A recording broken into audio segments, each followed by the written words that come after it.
नमस्कार किसान भाइयों, मैं कमला प्रसाद मौर्य सोनभद्र उत्तर प्रदेश में। आप इस समय हमारा चैनल देख रहे हैं टॉपर किसान यूट्यूब चैनल, और टॉपर किसान यूट्यूब चैनल पर आपका स्वागत है। तो आज मैं आ गया हूं अपने ही ज़िले के धुरकरी गांव में। धुरकरी गांव में हमारे किसान भाई हैं सुरेश कुमार मौर्य जी। मैं इनके यहाँ आ गया हूं। ये कुंदरू की खेती किए हुए हैं और कुंदरू की खेती के विषय में विशेष जानकारी हम हासिल करते हैं कि किस प्रकार से मैनेजमेंट करके ज़्यादा लाभ लिया जा सकता है। तो सबसे पहले सुरेश भैया, मैं आपका पूरा परिचय जानना चाहता हूं। आप पूरा परिचय बताइए अपना। राम सुरेश मौर्य, धुरकरी, घोरावल, सोनभद्र। अच्छा अच्छा अच्छा। तो ये आप कुंदरू की खेती कितने दिन से आप कर रहे हैं? अरे लगभग 15 साल से। 15 साल से आप कर रहे हैं? हाँ हाँ। वाह भाई, बहुत अनुभवी किसान है। तो आप इसको कब लगाते हैं? लगाते हैं फरवरी में। अच्छा, इसको फरवरी में लगाते हैं? हाँ, फरवरी में। तो प्रोडक्शन कब से चालू हो जाता है इसका? फरवरी में लगाते हैं तो ही अप्रैल मार्च मई तक से शुरू हो जाता है। अच्छा, मई तक प्रोडक्शन शुरू हो जाएगा? शुरू हो जाएगा। अच्छा हाँ। तो जब शुरू हो जाता है तो इसकी सिंचाई भराई आप करते रहते हैं? हाँ, सिंचाई भराई चलती रहती है। तो सबसे पहले आप हमको ये बताइए कि इसके खेत की तैयारी आप कैसे करते हैं? खेत की तैयारी हो, जुताई उताई करके और उसके बाद थाली से थाला एक लट्ठा पे लगा देते हैं इसको। मतलब 8 फीट पर लगाते हैं? 8 फीट पे लगता है। अच्छा। और उसके बाद उसमें जब कलियां निकलती हैं तो बांस उस गड़ाई करके तार खींच देते हैं। अच्छा। और तार खिंचाई करने के बाद उसमें सुतरी खींच कर तार में बांध देते हैं, वो चढ़ता रहता है अपना। अच्छा। जो वहीं आता है वो सुतरी, मतलब जो जाली बनती है उसके बराबर जो वहीं आता है। हाँ। तो उसको जाली बना देते हैं हम लोग। अच्छा। हाँ, ये ऊपर जाली बना देते हैं? जाली बनाते हैं सुतरी से, प्लास्टिक वाली सुतरी से। हाँ हाँ, जाली बना देते हैं। उसी पर ये हो जाता है? हाँ, उसी पे हो जाता है। अच्छा, तो ये आप जब इसकी खेती शुरू करते हैं तो इसमें क्या क्या खाद का प्रबंधन करते हैं, कैसे क्या करते हैं? तो ही गोबर की खाद देते हैं। अच्छा, गोबर की खाद? हाँ, गोबर की खाद देते हैं जरूर। हर थाले पे गोबर खाद 1 तगाड़ी 2 तगाड़ी दे देते हैं। अच्छा। हाँ, और उसके बाद डीएपी, यूरिया, पोटास। मतलब थाले के हिसाब से ही देते हैं? पूरे खेत में नहीं देते हैं? नहीं, केवल थाले के हिसाब से। अरे वाह, क्या बात है। केवल थाले के हिसाब देना है। हाँ हाँ। तो ये कई दिन पर तोड़ते हैं आप इसको? हफ्ते में 2 दिन, बुधवार और रविवार को। हफ्ते में 2 दिन? हाँ, हफ्ते में 2 दिन। वाह भाई, मतलब इसको मान लिया जाए कि 3 या 4 दिन पर आप तोड़ाई कर लेते हैं? बस उसी समय तैयार हो जाती है फसल। जैसे इस पर तैयार है ये पूरा साइज ले लिया? हाँ, साइज पूरा ले लिया है, तैयारी है इसकी। तो मैं तो ये देख रहा हूँ जो हमारे यहाँ देसी कुंदरू होता था उससे लगभग 2 गुना बड़ा है। हाँ, एकदम पूरा तैयारी पे तोड़ने लायक है। हाँ। चलिए, बहुत अच्छी बात है। तो आप इस पर फिर कोई दवा ववा का छिड़काव करना दवा डालते हैं इसमें, कीटनाशक डालते हैं, फंगीसाइड डालते हैं। अच्छा, डालते हैं। हाँ। और सब फसली खेती के रूप में सेम की खेती है। सब फसली खेती के रूप में सेम की अरे भाई, ले आइए, दिखाइए गोपाल जी, तो दिखाइए इनका। ये देख लीजिए किसान भाइयों, मतलब ये कुंदरू लगा हुआ है। कुंदरू में सेम का पौधा लगा दिए हैं। और उधर भी देखिए उधर थाले में दिखाइए। ये कुंदरू का पौधा है। कुंदरू का पौधा ये लगा हुआ है और इसी के पास में ये सेम जर्मिनेट हो गया है, जमा दिए हैं। अब इसको पकड़ करके ये सेम चढ़ रही है धीरे धीरे। तो अब कुंदरू जब सस्ता हो जाएगा लगभग नवंबर में, तब तक ये सेम ऊपर चढ़ी जाएगी। चढ़ी क्या, फूल लगने लगेगा तब तक सेम में फूल लगने लगेगा। फूल लगने लगेगा तो उसको फिर अलग से खाद देते होंगे? बस वही थाले पर दे देते हैं, जो कुंदरू के पास है उसी में दे देते हैं अलग से बस। तो फिर सेम फरने लगेगा? हाँ, सेम फरने लगेगा, कुंदरू रुक जाएगा। तो ये कितने रकबा में आपने लगाया है? लगभग 6 बिस्वा में है। 6 बिस्वा में है। तो एक ही दिन तोड़ लेते हैं पूरा? नहीं, फिर 2 दिन में तोड़ते हैं। कभी कभी लेबर मिल जाते हैं तो एक ही दिन में टूट जाता है। अच्छा, तो अगर एक दिन में तोड़ते होंगे तो कितना हफ्ते में यदि तोड़ेंगे एक बार में तो लगभग 3 से 4 कुंटल निकल जाएगा। 4 कुंटल निकल जाएगा एकदम आराम से। और बुधवार और रविवार को तोड़ते हैं तो 1 से 1.5 कुंटल। 1.5 कुंटल वही निकल जाता है। ये तो बड़ी अच्छी बात है।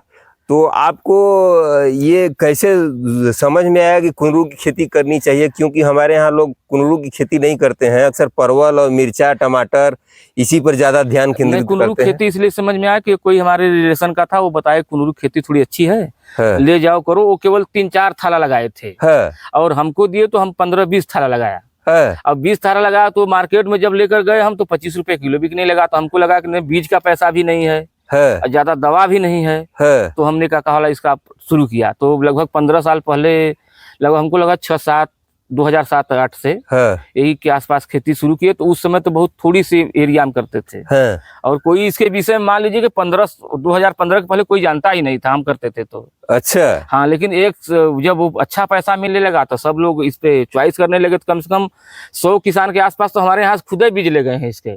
मैं ये देख रहा हूँ कि आपके गांव में भी काफी खेती होने हाँ, लगी है हाँ, इसकी। खेती, हाँ, मिर्जापुर जिले तक ले गए हैं सब। हाँ, हाँ, हाँ। हाँ, तो मतलब हफ्ते में कुल मिलाकर के 3 से 4 कुंटल, मतलब हाँ, 4 कुंटल का अंदाजा रख लें कि हाँ, एकदम हाँ। मिलता ही हाँ, मिलता है। मिलता है। हफ्ते में टूटेगा तो क्लियर है एकदम। अगर एक हफ्ते में तोड़ते हैं तो 4 कुंटल हाँ, निकल मिल जाएगा। जाएगा। अगर मान लीजिए हफ्ते में 2 दिन तोड़ेंगे तो फिर वही 3 से 3.5 कुंटल 3 से 3.5 कुंटल टोटल हाँ, निकल जाता है। निकल जाता है। हाँ। तो इस समय क्या रेट बिक रहा है भैया? इस समय तो 22-25 बिक रहा है। 22-25 का बिक रहा है। हाँ, हाँ, हाँ, हाँ। तब बताइए, अच्छा आपको कैसा लगा कि जैसे मिर्चा टमाटर लोग करते हैं या दूसरी फसल करते हैं तो उसकी अपेक्षा कुनरू में कैसा लग रहा है? अरे बहुत अच्छा लग रहा है, इसीलिए तो इतना खेती कर रहे हैं। पीछे अगले साल से फिर बढ़ाने की इच्छा है कि बढ़ाएंगे। इसमें लागत खर्च बहुत कम है। दूसरी फसलों से लागत कम है? बहुत मान लीजिए दूसरी फसल की अपेक्षा देखेंगे तो मरचा या टमाटर अन्य फसलों का केवल 10 से 15%। और प्रॉफिट तो ज्यादा है ना। प्रॉफिट मरचा से ज्यादा हाँ, है। मरचा से ज्यादा है। वाह भाई, और इतना बढ़िया प्रॉफिट होते हुए भी लोग इसको नहीं करते। नहीं कर रहे हैं अभी, मतलब कुल मिलाकर किसानों का ध्यान नहीं गया, इस ध्यान तरह नहीं की गया खेती है। कर रहे हैं। तो आगे हमारा जो यह वीडियो आपका देख रहे हैं देश भर से लोग, उन किसानों के लिए आपका क्या होगा सलाह? हमारा सलाह तो होगा कि जितने किसान हमारी वीडियो देख रहे हैं वो बिल्कुल खेती करें। ये अच्छा। फायदे की खेती है जी। घाटा किसी तरह से है ही नहीं। बस इसमें बांस का लगेगा, ये खंभा लगेगा अच्छा, और स्टे लगा के खेती करें, कोई दिक्कत नहीं है। कोई दिक्कत नहीं। एक बार लगाने पे 3 साल खेती चलेगी। मतलब अगली साल लगाना भी नहीं लगाना है? नहीं, उसे केवल कटाई कर देना है, उसको चढ़ा देना, फिर अच्छा, इसको बताइए कैसे काटते हैं, पहले ही बताइए हमको।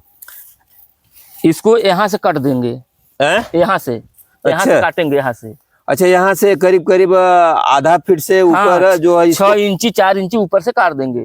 फिर इसी में से कल्ला निकल जाएगा। फिर इसी में से कल्ला निकल जाएगा। हाँ, इसी में से इसके नीचे कंद बैठा होगा का? नहीं, वो जो पिछले साल का लगा है वही वाला है ना जड़। अच्छा, वो मोटी हो गई? हाँ, मोटी हो गई है। ओ, तो पिछले साल वाला जो है वही वाला इसमें कल्ला निकलेगा और वही ऊपर चला जाएगा। ओहो। तो इसका मतलब फिर ऐसे ही निकल करके फिर ऐसे चढ़ जाएगा? हाँ, चढ़ जाएगा। ये दिसंबर आते आते बहुत मोटा मोटा हो जाता है ना, इसीलिए यहाँ से काट देते हैं, फिर उसको चढ़ा देते हैं सूतरी पे।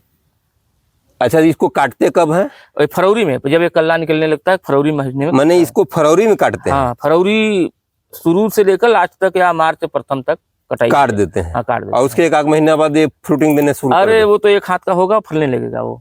मैंने 1.5 फीट का होगा। हाँ, फलन चालू हो जाएगी, फूल फल आने लगेगा इसमें। वाह भाई, गजब।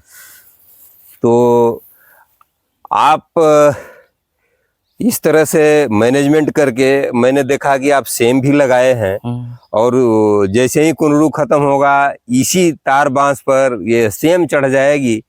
और सेम का कैसा प्रोडक्शन रहता है इस फसल में? बहुत अच्छा रहता है, बहुत अच्छा रहता है। तो इतना 6 बिस्सा में कितना निकल जाती है सेम? तो वो तो 12-15 दिन पर टूटती है। अच्छा, 15 दिन पर? हाँ, ऐसे तो 15 दिन पर कितना निकलती है? लगभग 1.5 कुंटल, 1 कुंटल, 2 कुंटल। उसका रेट कैसा रहता है? उसका तो वही 15, 20, 25, 30 रुपए किलो तक नवंबर में बिकती है, दिसंबर में। नवंबर दिसंबर में 30 रुपए किलो तक बिकती है? किलो तक बिक जाती है। वाह भाई। हाँ। तो आप हमारे किसान भाइयों को क्या टिप्स देना चाहेंगे? मान लीजिए वो कुनरू की खेती अगर करना चाहते हैं तो किस तरीके से करें कि उनको ज़्यादा लाभ मिल सके, और क्या क्या टिप्स फॉलो करें? जैसे आपने तो इसमें हम देख रहे हैं कि सेम लगा लिए हैं, तो आप का जो है समय व्यर्थ नहीं जाएगा। आप जाड़े में भी इसकी फसल हार्वेस्ट करेंगे सेम की, तो आप उससे लाभ ले लेंगे। हाँ। तो इसके विषय में क्या कहना है? किसानों से यही कहेंगे कि सफसली रूप में मतलब कुनरू के साथ यदि करना चाहे तो वो कर सकते हैं, इसको सेम को कर सकते हैं। अच्छा, यदि चाहे तो बोड़ा जो चढ़ाया जाता है उसको भी खेती कर सकते हैं। बोड़ा भी कर सकते हाँ, हैं? बोड़ा भी कर सकते हैं, क्योंकि नवंबर दिसंबर में रेट रहता है उसका भी। अच्छा, हाँ, तो देख रहे हैं किसान भाइयों, आप देख रहे हैं इस तरह से कि मतलब टेक्निकल लगा करके जिस तरह से सुरेश भैया खेती कर रहे हैं, वो काफ़ी काबिले तारीफ है। आप देख लीजिए, फ्रूटिंग देख लीजिए, पौधे में जान नहीं बाकी है, सब पौधे का जान एकदम खत्म हो गया, लेकिन फ्रूटिंग देखिए हर बारिश जगह इतना हो फ्रूटिंग रहा है। लगी हुई है। और ये जो है सिलेक्शन 3 है, ये कुंदरू की वैरायटी, और इसका जो है सबसे बड़ी बात यह है कि साइज 2 गुना के आसपास होता है देसी कुंदरू से। तो 2 गुना की साइज होने की वजह से ये इसका उत्पादन दूसरे कुंदरू की अपेक्षा इसका अच्छा होता है। और इसीलिए इस वैरायटी को यहाँ पूरे गांव भर के लोग करते हैं और इससे पैसा बराबर कमाते रहते हैं। तो लगभग कई महीने तक ये निकल जाता है? ये लगभग 5 से 6 महीने निकलता है। 5 से 6 महीने तक लगातार? मतलब हर तीसरे चौथे दिन पैसा देता रहेगा आपको? पैसा देता रहेगा, हाँ। वाह भाई, किसान भाई लोग, आप लोग अच्छी तरह से समझ सकते हैं कि इतना भरोसेमंद खेती मेरे को नहीं लगता कि कोई दूसरी खेती है। तो आप समझ ही गए होंगे कि इस तरह की खेती करके आप ज़्यादा प्रॉफिट अर्न कर सकते हैं। तो मैं आपसे यही निवेदन करूंगा कि अगर हमारा काम अच्छा लगता है तो आप हमारे वीडियो को लाइक कर दीजिए और हमारे चैनल को सब्सक्राइब कर लीजिए और अपने साथी मित्रों और किसानों में हमारे वीडियो को शेयर कीजिए, जिससे ज़्यादातर लोग इस वीडियो का लाभ ले सकें। तो इसी के साथ मैं यह भेंटवार्ता का दौर सुरेश भैया से समाप्त करता हूं। और सुरेश भैया ने आप लोगों के लिए समय निकाला, हमको इन्होंने समय दिया अपने व्यस्ततम समय में से, इसके लिए आपको बहुत बहुत धन्यवाद और ढेर सारी मंगल कामनाएं। और उम्मीद है आप लोगों को यह वीडियो पसंद आया होगा। और इसी के साथ मैं इस भेंटवार्ता को समाप्त करता हूं। नमस्कार, धन्यवाद, जय जवान, जय किसान।